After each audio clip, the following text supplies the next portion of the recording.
Good morning, good afternoon, good evening. Magandang umaga, magandang tanghali, magandang gabi sa lahat.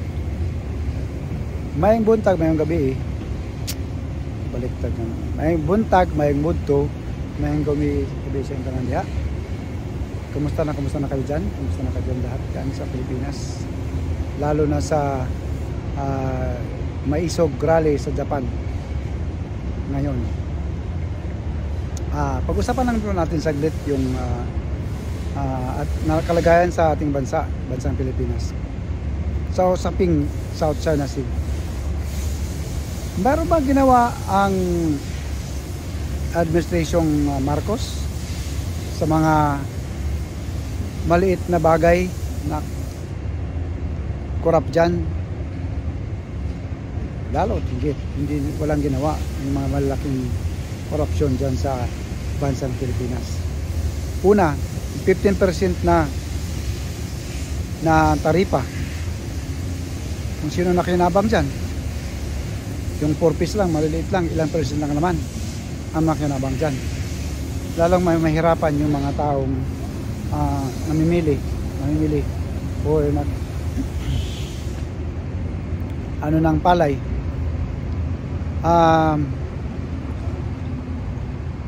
Tapos yung mga malaking dyan, malaking usapin, matagal na hanggang ngayon wala pa didma. Open the book, wala didma. Usaping South China Sea, matigas ang natin. Hindi tayo open sa pag-uusap. Sabi nga nila mga political vlogger, walang may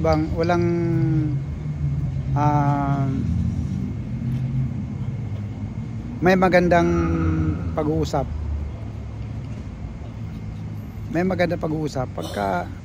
pagkasinmulan ng administration. Pag hindi tayo matigas tayo, walang mangyayari. Kaya ba natin ng China? Sabi nga din nila, pag gera may pera.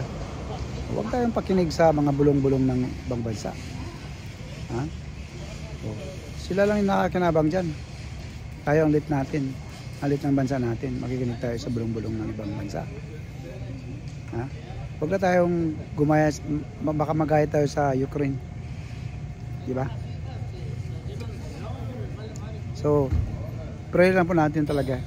Sana yung mga Christian organization dyan, hindi na natin sila nakikita na nag-rally dyan, prayer rally. Nakita lang natin itong Maisog Rally, yung mga member ng Kingdom of Jesus Christ, pamumuno ni Pastor Kibuloy. Wala tayong nakikita, di ba? Sana yung mga Catholic Church o obispo, yung mga pare, yung mga Christian church organizations, nasaan sila? Wala. Wala. Tahimik.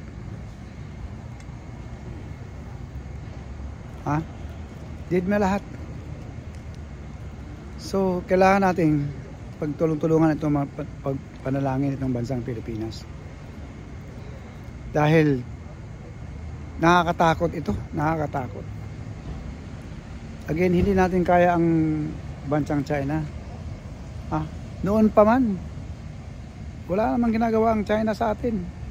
Marami tayong benefit. Ang maganda relasyon natin sa China. Wag nating pakinggan yung mga bulong dyan again sa mga ayaw kang bagitin ng bansa na yan. Kasi hirap na. Di ba? So kailangan natin din panalangin na ang administration Marcos na gumawa ng hakbang. O baka naman, pero obvious hindi naman galing ito kay Marcos mismo. Ito galing ito sa mga alipuris niya. Galing ito sa mga alipuris niya. Kung sinong ano yung motibo, takot sila sa sa mga Dutertes. Tingnan mo yung ginagawa. Sinuspindi pala si si Mayor Baste Duterte. Inumpisa na nila. Sabi ko nga nung karang video natatakot sila ngayon. Inumpisa na nila ngayon. 2025 para sa eleksyon ng national at saka itong 2028 sa presidential. Inumpisa nila ngayon.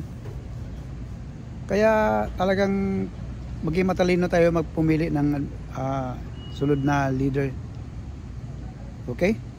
So hanggang sa muli, Safety and Security Vlog. Thank you for your support. Bye-bye for now.